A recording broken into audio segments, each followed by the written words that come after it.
Buenos días o buenas tardes, amigos del canal de YouTube dedicado al canto, a las metodologías docentes, a la historia del canto, tratadistas, intérpretes. Bueno, ya sabéis, cualquier tema que me interese y que crea que puede ser de interés para esta comunidad que estamos poquito a poco, después de un año casi ya en el canal creando, y atendiendo un poco a los comentarios que leo con muchísima atención y trato de responder a todos. A lo mejor algún comentario se me pasa, se me queda en el tintero, pero intento responder a todos los comentarios que me hacéis.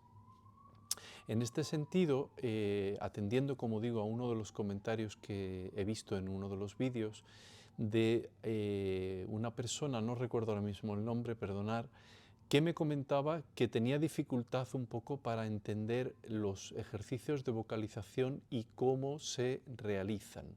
Bueno, que este tema lo he tratado de soslayo, he metido un poco por debajo el comentario, porque yo doy por supuesto que muchos de los que veis estos vídeos ya estáis introducidos en el mundo del canto, de cómo se estudia.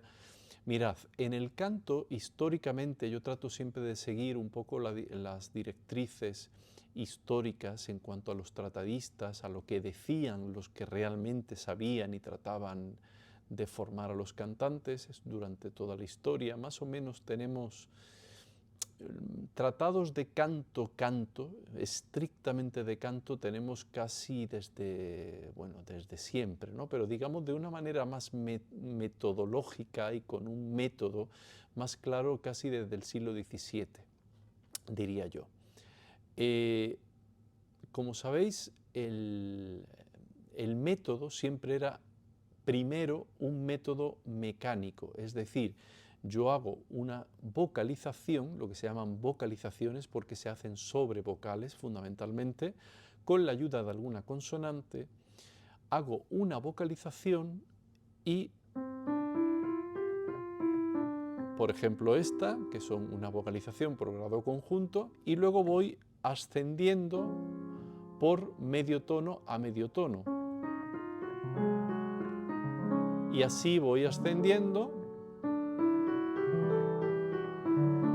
eligiendo lógicamente la vocal que me interese para ir entrenando al alumno en aquellos aspectos técnicos que yo quiera trabajar, bien sea el grado conjunto, los saltos, los arpegios, el estilo cromático, intervalos estructurales contra intervalos no estructurales o intervalos, digamos, más sencillos, más propios de cualquier melodía, e intervalos que se salen un poco de lo habitual.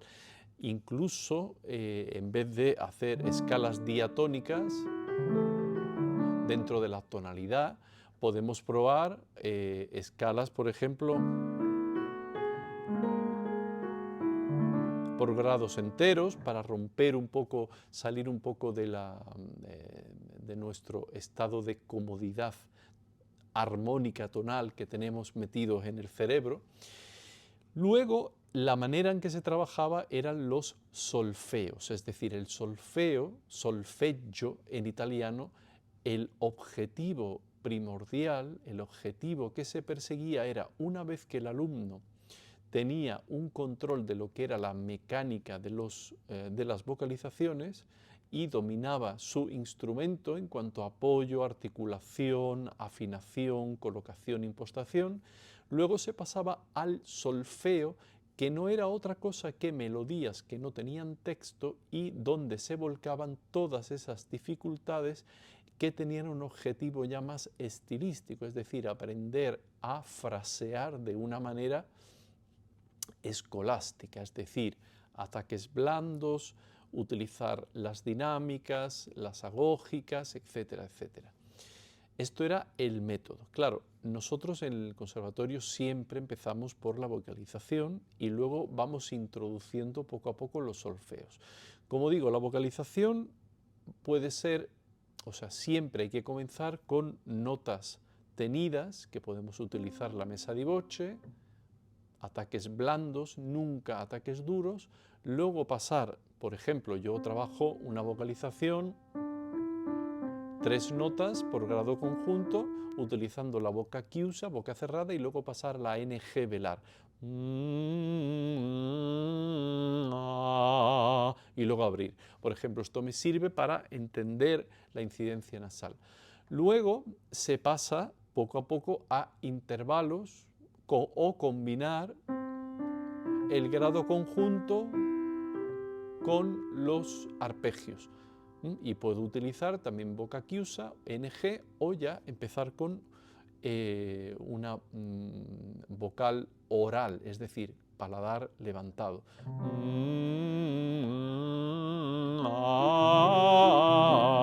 Por ejemplo, esto. Luego, una vez que ya tenemos estos ejercicios, podemos intentar trabajar ya en arpegios o ejercicios más amplios. Por ejemplo, un ejercicio clásico que puede combinar el grado conjunto con el arpegio y combinar diferentes vocales. En cuanto a la combinación de las vocales, siempre yo sigo una norma. Esta norma es utilizar el punto de articulación natural de las vocales, es decir, desde la I siguiendo la E, luego la A, la O y la U. En ese orden, combinando las vocales y normalmente tratando de que sean contiguas, es decir, si pongo una I, luego sigue una E, si pongo una E, luego sigue una A, si pongo una A, luego sigue una O, y si pongo una O, luego sigue una U. También se puede utilizar el camino contrario, es decir, empezar por una vocal posterior, no anterior, como sería la I, una posterior que es U, O, A, E, I. ¿Qué razón hay para elegir este cambio de empezando posterior hacia anterior en vez de anterior a posterior? Pues simplemente, por ejemplo, cuando me vienen alumnos que tienen voces un poquito chillonas, un poquito estridentes, que necesitan dulcificarse, ¿no?, y ablandarse, pues viene muy bien incluso,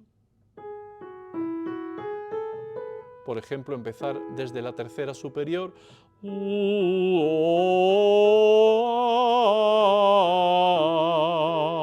¿Veis? Empiezo la tercera superior.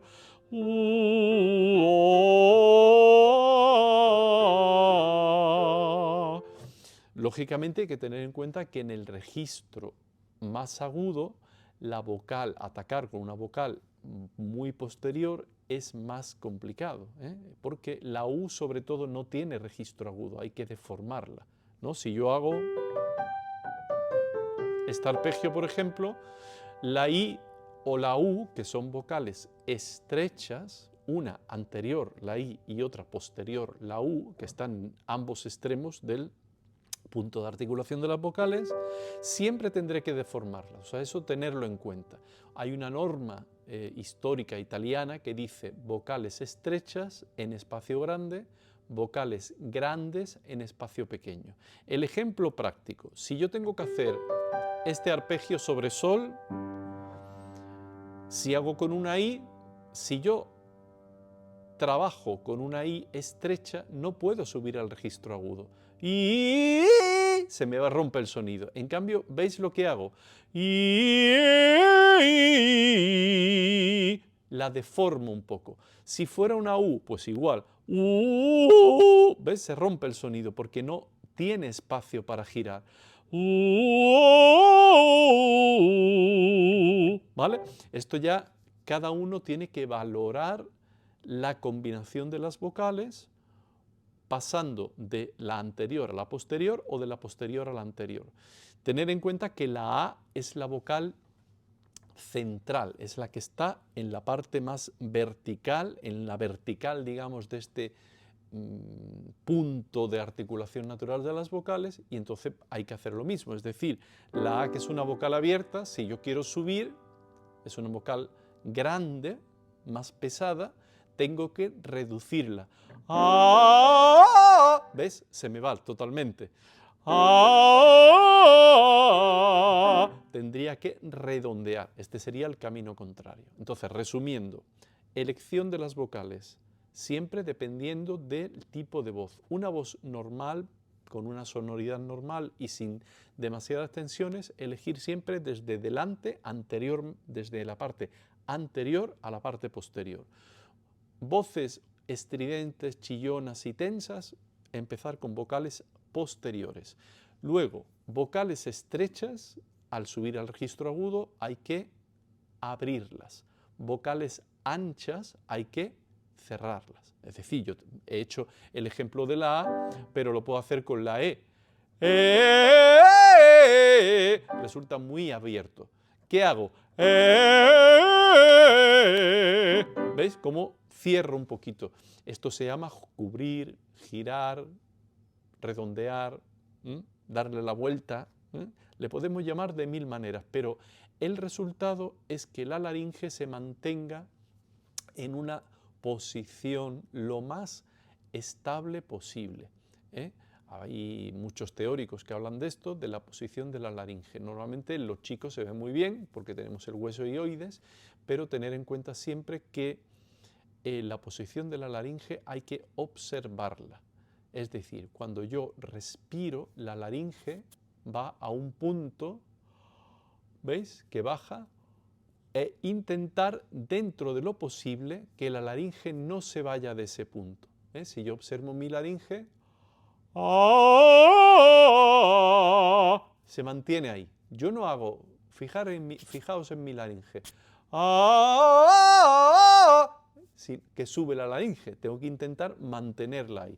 ¿Cómo se consigue? Primero, prestando atención a la posición de la laringe y luego apoyando un poquito desde la musculatura abdominal hacia adentro, como si tuviéramos una, a nivel abdominal, imaginaos una toalla que voy enrollándola hacia adentro, como si la quisiera enrollar para ponerlo de apoyo de la cabeza. Apoyo hacia adentro y relajo hacia afuera cuando bajo. Esta es una manera muy práctica de quitarle tensión a la laringe y de sustentarla, ¿vale? Evidentemente la explicación es muy sencilla, la práctica no lo es tanto. Necesitamos siempre digo, un maestro, un profesor, primero que tenga sensibilidad, que tenga experiencia, que tenga paciencia y luego que sea capaz de corregir poquito a poco esos comportamientos que muchas veces son automáticos en el alumno y tener sentido común, no querer sacar petróleo en una clase. Se puede hacer muchas cosas, pero es el alumno finalmente el que va a corregir esos defectos y nosotros vamos facilitando poco a poco, haciendo consciente al alumno de todas estas cosas. Entonces, respiraciones, controlar la respiración, vocalizaciones, colocación de las vocales, uso de las vocales dependiendo del tipo de voz, redondeando cuando voy al registro agudo y luego el último paso, utilizar solfeos de buenos compositores. Hay muchísimas colecciones de solfeos, Hasse, Leo, Pórpora, ¿cómo se llama? Este cantante Crescentini, y luego ya en el siglo XIX, Concone, Panofka, Bordogni, hay muchísimas colecciones entre el siglo XVIII y el siglo XIX que podemos utilizar y transportar al tono que nos venga bien para cada alumno, porque cada alumno es un libro abierto y un libro sobre el que hay que escribir una historia. Cada alumno es diferente, no nos sirve a todos lo mismo. A un alumno tú le pones una obra y la misma obra para otro alumno no le va a servir en ese tono, necesita otras cosas. Y esto es una gran labor que hay que hacer. Hay obras, evidentemente, que nos van a servir, que son muy didácticas. A mí me gusta mucho Vaga Luna che in argenti de Bellini, me gusta mucho porque es muy didáctica. Me gusta Caro mio ben de Tommaso Giordani, un aria antigua que viene en las colecciones de aria antique. Me gusta mucho para trabajar. por el fraseo. Normalmente elegir siempre obras para trabajar que tengan fraseos no abruptos, es decir, que se muevan en lo que se llama canto spianato, sobre intervalos por grado conjunto, y que los saltos no sean abruptos y que vengan muy bien preparados. Y con esto, poco a poco, iremos construyendo una técnica. Al final, el que canta es el alumno. Nosotros somos más que guías que tienen que ir corrigiendo esa trayectoria del alumno poquito a poco para conseguir que sea capaz de controlar y ser su propio juez. No hay que imponer nuestra vocalidad porque cada instrumento es distinto. Lo que me viene bien a mí posiblemente no le venga bien al alumno. El mundo de las sensaciones también. Hay sensaciones que uno puede tener y sin embargo el alumno no reconocer. Es decir, yo puedo sentir la voz aquí o en el cogote y el alumno no reconocerla y no por ello estar mal. Hay que buscar sensibilizar al alumno en esas sensaciones propioceptivas que son de uno mismo y que vaya descubriendo esa voz, corrigiendo lo que está mal y alabando lo que está bien y haciendo hincapié cuando está bien, que siga por ese camino y que piense en sus sensaciones cuando una nota consideramos que está bien. Y poco a poco se irá haciendo su criterio. No hay nada peor que el alumno perpetuo, el alumno que siempre necesita un profesor, su profesor, que le corrija, que le diga. No, llega un momento que cada uno tiene que ser su propio juez y su propio coach, ¿no? Después de una serie de años. Esto no es inmediato, necesita tiempo. Los tiempos, cada uno tiene los suyos, ¿no? En España, si me veis desde Hispanoamérica o Estados Unidos, o no sé, de dónde podréis ver estos vídeos, ¿no?, que hago con todo el cariño, pero siempre hablo desde mi perspectiva de profesor de canto con 20 años. Este año se cumplen 20 años de experiencia en conservatorios españoles. Mi experiencia, claro, los tiempos que hay en los programas de estudio no son porque sí, sino porque dominar una disciplina instrumental, una disciplina artística como es el canto o cualquier otro instrumento requiere muchos años y muchas horas de práctica para al final darse cuenta de que es mucho más fácil de lo que parece. Pero claro, si yo, poniendo el ejemplo del piano, no sé pasar de una nota a otra, hacer 3 notas, ¿cómo voy a cantar un aria de ópera o una ópera completa? Tengo que empezar por el género más pequeño, que no tiene menos valor, sino que es más pequeño, es más reducido. Un aria antigua es un aria donde está todo, o un solfeo está todo, pero a nivel micro. La ópera, el oratorio, todo esto es a nivel macro. Para dominar eso y tener control sobre eso se necesitan muchos años. Entonces mi recomendación, paciencia, buenos alimentos, conseguir una persona que no sea, que tenga sentido común, buen oído, buen músico, sentido común, y no os dejéis llevar por alguien que os dice que en 2 meses vais a aprender a cantar. Esto no es verdad, no existe la varita mágica. Existe el trabajo, semanal, diario, cuando uno pueda, ese es el trabajo, eso es lo que vale.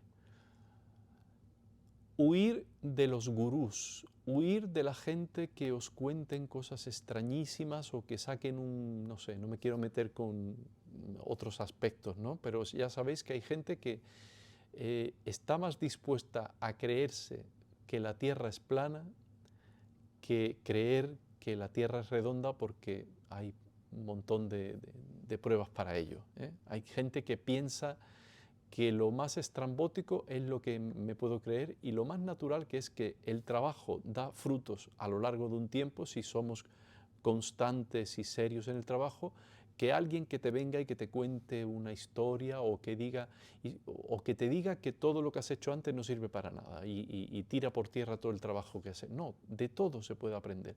Incluso os digo, del peor profesor que yo he tenido, del peor he aprendido cosas.